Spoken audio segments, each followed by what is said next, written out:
যদি আপনার মনে হয় যে দেয়ালে পিঠ ঠেকে গেছে, কেউ কিছু করতে পারছে না আপনার জন্য, আপনি পরিপূর্ণ ইয়াকিনের সাথে, দৃঢ় বিশ্বাসের সাথে এই 4টা আমল নিয়মিত করবেন। এবং আমি বহু মানুষকে পার্সোনালি এটার পরামর্শ দিয়েছি, ওনারা আমল করেছেন, আমল করে উপকৃত হয়েছেন। এরকম বহু মানুষ আছেন, বৃদ্ধ মানুষ, বাবা ক্যান্সারে আক্রান্ত হয়েছেন অনেক দেরিতে, আল্লাহ তাআলা অলৌকিকভাবে সাহায্য করেছেন। হ্যাঁ, কখনো যদি আল্লাহ তাআলা এই আমলগুলো করার পরও আমার বিপদ দূর না করেন, তাহলে হয় আমার আমলের মধ্যে কোনো ত্রুটি ছিল, অথবা আমার এই বিপদ দূর না হওয়ার মধ্যে আমার জন্য কোনো কল্যাণ নিহিত ছিল। আল্লাহ তাআলা আমার দোয়া কবুল করে যে উপকার হতো তার চাইতে বেটার কিছু হয়তো আমাকে দিবেন, এই ইয়াকিন একজন ইমানদারের থাকবে। সে 4টা আমলের 1 নম্বর হলো ইস্তেগফারের আমল। ইস্তেগফার, আপনি ফেসে গেছেন কোনো জায়গায়, কোনো উপায় পাচ্ছেন না, আপনি ইস্তেগফার করতে থাকেন। আস্তাগফিরুল্লাহ ওয়া আতুবু ইলাইহি, আস্তাগফিরুল্লাহ ওয়া আতুবু ইলাইহি, আস্তাগফিরুল্লাহ ওয়া আতুবু ইলাইহি, আস্তাগফিরুল্লাহ, আস্তাগফিরুল্লাহ, আস্তাগফিরুল্লাহাল্লাযী লা ইলাহা ইল্লা হুয়াল হাইয়ুল কাইয়্যুম ওয়া আতুবু ইলাইহি ওয়া লা হাওলা ওয়া লা কুওয়াতা ইল্লা বিল্লাহ। اللهم أنت ربي لا إله إلا أنت خلقتني وأنا عبدك وأنا على عهدك ووعدك ما استطعت أعوذ بك من شر ما صنعت أبوء لك بنعمتك علي وأبوء لك بذنبي فاغفر لي فإنه لا يغفر الذنوب إلا أنت সাইয়্যিদুল ইস্তিগফার। এভাবে যে কোনো ইস্তিগফার করতে থাকেন, আপনি বেশি বেশি করে আল্লাহর কাছে ইস্তিগফার, ক্ষমা প্রার্থনা করতে থাকেন, খুব বেশি। আপনার 2 ঠোঁটে অনবরত আপনি চাইতে থাকেন আল্লাহর কাছে ক্ষমা। এই ইস্তেগফার সম্পর্কে নবী করিম সাল্লাল্লাহু আলাইহি ওয়াসাল্লাম বলেছেন, মাল্লাজিমাল ইস্তেগফার, যে ব্যক্তি ইস্তেগফারকে আঁকড়ে ধরবে, আঁকড়ে ধরা মানে কি, এটা ছাড়বে না, সে পড়তেই থাকবে অনবরত। টয়লেটে যাওয়ার সময়টা, ঘুমের সময়টা, খাওয়ার সময়টা বাদে, অবসর নামাজের সময়টা বাদে, বাকি সারাক্ষণ সে ইস্তেগফার পড়বে।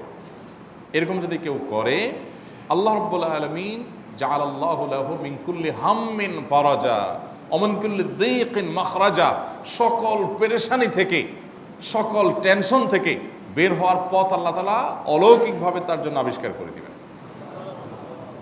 এবং আমি আমার জীবনে যেটা বলেছিলাম, বিস্তারিত বলতে চাই না, এরকম পরিস্থিতি আসছে যে চোখের সামনে কোনো আপাতত রক্ষার কোনো পথ আর খোলা নেই, এমন ভয়াবহ বিপদ।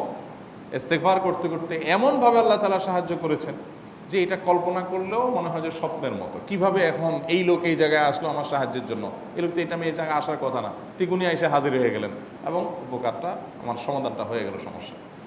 তো আলহামদুলিল্লাহ, বহুবার আমি পরীক্ষা করেছি, আর আমার পরীক্ষার 2 পয়সার দাম নাই। হাদিসে বলা আছে, গ্যারান্টি দেওয়া আছে, আমার পরীক্ষা করলেই কি না করলেই। তাহলে একটা আমল হলো কি, ইস্তেগফার।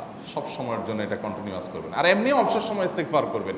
আরবদের মধ্যে সৌন্দর্য আছে, তারা বিভিন্ন ডাক্তারের ওয়েটিং রুমে বা বিভিন্ন জায়গায় মানুষ যেখানে অপেক্ষা করে পাবলিক প্লেসগুলোতে লিখে রাখে ইস্তেগফার করুন, আপনার হাইওয়েগুলোর পাশে লেখা থাকে ইস্তেগফার করুন, এবং তারা আসলে একটু পরপর দেখা যায় ইস্তেগফার করে।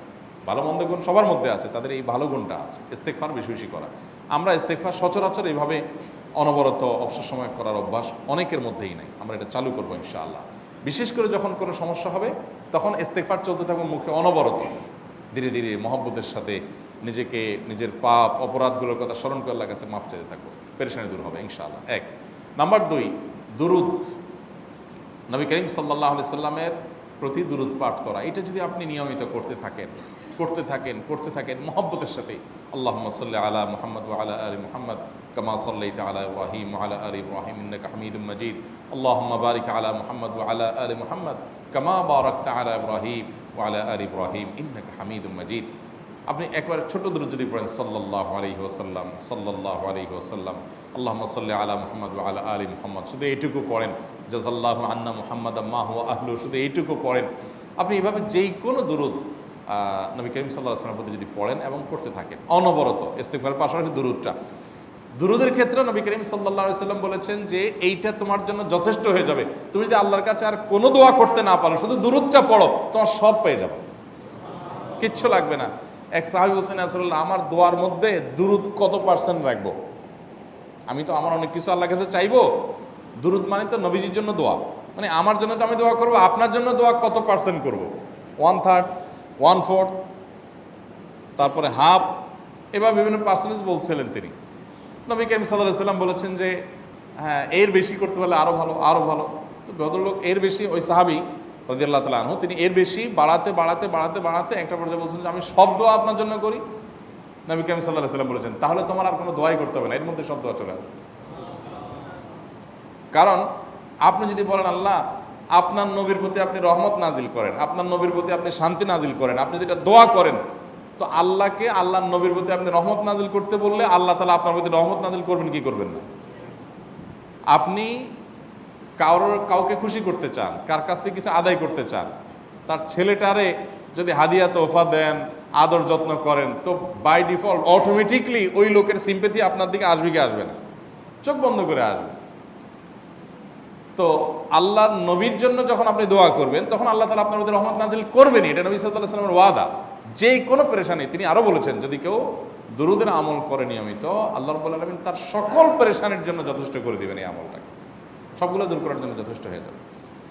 এই দুরুদের আমলটা আমি দেখেছি সুবহানাল্লাহ গুলির মতো কাজ করে। আজকের ঘটনা, এক ভদ্রলোক সকালে একটা টেলিভিশন চ্যানেলে, বেসরকারি চ্যানেলে প্রোগ্রাম শেষ করে নামছিলাম লিফটে, তো উপস্থাপক উনি বলছিলেন যে ভাই মানে দুরুদের আমল পড়ে আমি কিছুদিন আগে একটা ইয়াতে মানে এমন একটা অবস্থা যে এইটা থেকে বের হওয়ার কোনো পথ আর নাই, শুরু করলাম দুরুদ অনবরত, এরপরে আল্লাহ তাআলা আমাকে এমনভাবে উদ্ধার করলেন আমি কল্পনা করতে পারিনি। আলহামদুলিল্লাহ এই আমলগুলো করে অনেক ভাইরা আমাকে অভিজ্ঞতা জানাইছেন যে আলহামদুলিল্লাহ তাদের অভিজ্ঞতা অলৌকিক। হ্যাঁ, ওই যে বললাম কখনো যদি আল্লাহ তাআলা আপনার দোয়া কবুল না করেন তাহলে হয় আমার ত্রুটি আছে, আর না হলে আমার জন্য আল্লাহ তাআলা এর চেয়ে বেটার কিছু রেখেছেন, আমি সেই ইয়াকিন রাখবো ইনশাআল্লাহ বিইذنিল্লাহ। আর এই দোয়াতে সমাধান হবেই হবে, সে বিশ্বাস থাকতে হবে। নবী করিম সাল্লাল্লাহু আলাইহি ওয়াসাল্লাম বলেছেন, হাদিসে কুদসিতে আল্লাহ বলেছেন আনা ইনদা যান্নি আবদি বি, বান্দা আমার প্রতি যেমন ধারণা করে আমি তেমন আচরণ করি।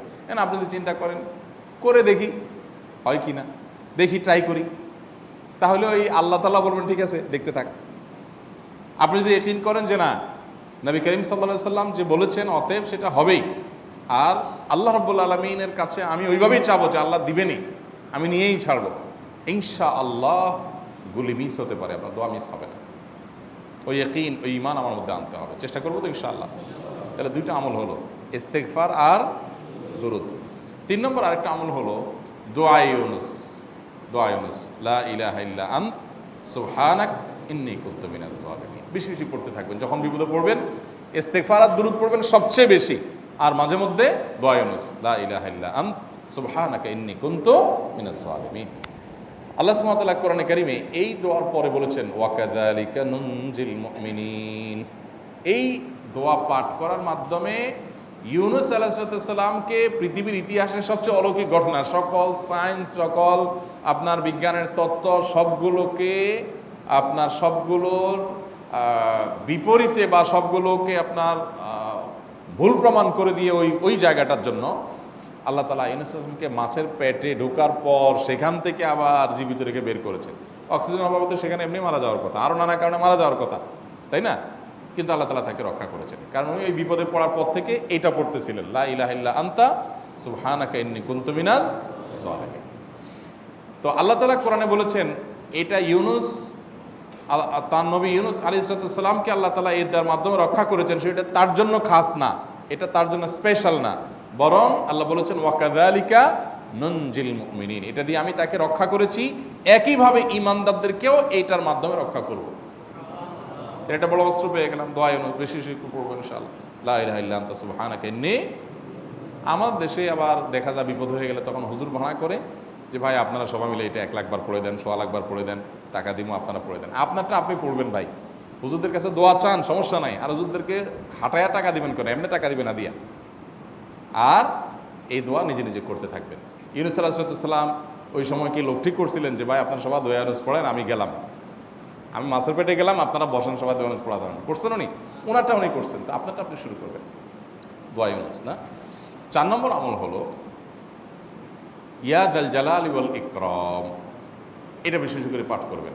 নবী করিম সাল্লাল্লাহু আলাইহি ওয়াসাল্লাম বলেছেন আলিজু বিয়া যাল জালালি ওয়াল ইকরাম, ইয়া যাল জালালি ওয়াল ইকরাম এইটাকে তোমরা আঁকড়ে ধরবে। ইয়া যাল জালালি ওয়াল ইকরামের মানে কি? এটা আল্লাহকে ডাকা, আর কিছু না, এবং হাদিসে বর্ণিত দোয়া, এটা মাসনুন দোয়া। ইয়া যাল জালালি ওয়াল ইকরাম মানে হে মহা ক্ষমতার অধিকারী, প্রতাপশালী এবং সম্মানের মালিক, এটা বলার মানে হলো আল্লাহর কাছে নিবেদন করা, যেহেতু আপনার প্রতাপ আছে, আপনার জালাল আছে, আপনার বড়ত্ব আছে, হে বড়ত্বের অধিকারী এবং হে সম্মানের অধিকারী, আপনার যেহেতু আল্লাহ তাআলা এটা, আপনার যদি এটা আছে, অতএব হে আল্লাহ আপনি আমাকে এটা দান করুন, আপনার সেখান থেকে আমার প্রতি রহম করুন, আপনার সেখান থেকে আমাকে, আপনার বড়ত্ব থেকে আমাকে আপনি হেফাজত করুন, আপনার একরাম থেকে আমাকে আপনি, তা দিয়ে আপনি আমাকে রহম করুন। তো সেই দোয়া আল্লাহ তাআলার কাছে নিবেদন করতে পারি, ইয়া যাল জালালি ওয়াল ইকরাম। এর পাশাপাশি তাহাজ্জুদের নামাজ এবং যে কোনো নফল নামাজ। কারণ নবী সাল্লাল্লাহু আলাইহি সাল্লাম ইজা হাজাবাহু আমরুন সাল্লা, নবীজি সাল্লাল্লাহু আলাইহি সাল্লামের কোনো পেরেশানি শুরু হলে আগে ওযু করে 2 রাকাত নামাজ পড়তেন, ওযু করে 2 রাকাত নামাজ পড়তেন। আমাদের যখন পেটে ব্যথা শুরু হয় আগে কার কথা মনে পড়ে? ডাক্তারের কথা মনে পড়ে। যখন গায়ে জ্বর আসে সবার আগে মনে পড়ে কিসের কথা? নাপা, নাপা, ঠিক না? জ্বর আসছে গায়ে, সবার আগে আমরা কি চিন্তা করি? নাপা। নাপা আপনি চিন্তা করেন, খান, নিষেধ না তো, ওষুধ গ্রহণ করা সুন্নত। নবী সাল্লাল্লাহু আলাইহি সাল্লাম নির্দেশ করেছেন ওষুধ সেবন করতে, আপনি করেন, ভালো কথা। কিন্তু ইমানদার সব কিছুর আগে ব্যথা আসছে, তাহলে ব্যথার জন্য একটা ওষুধ দোয়া শিখেছেন, দোয়াটা আগে করবে, পাশাপাশি ওইটা করবে। এলো ইমানদারের কাজ। আমরা আজকাল ইমান থেকে অনেক দূরে সরে গেছি। আল্লাহ আমাদের সেই ইয়াকিন দান করুন। তাহাজ্জুদের সময় দোয়া, অনেক বেশি দোয়া কবুল হয়। তাহলে 4টা আমল ইনশাআল্লাহ আপনাকে এই ভয়াবহ বিপদ থেকে উদ্ধার করার জন্য সাহায্য করবে ইনশাআল্লাহ। সে ইয়াকিন নিয়ে করবেন। সেই সাথে as-সাদকা তারদুল বালা, দান সাদকা করা, অন্যান্য যে আমলগুলো আছে টুকটাক সেগুলোর সাথে সাথে চালানো। বাকি এই 4টাকে বেসিক্যালি একটু জোরভাবে করতে থাকা।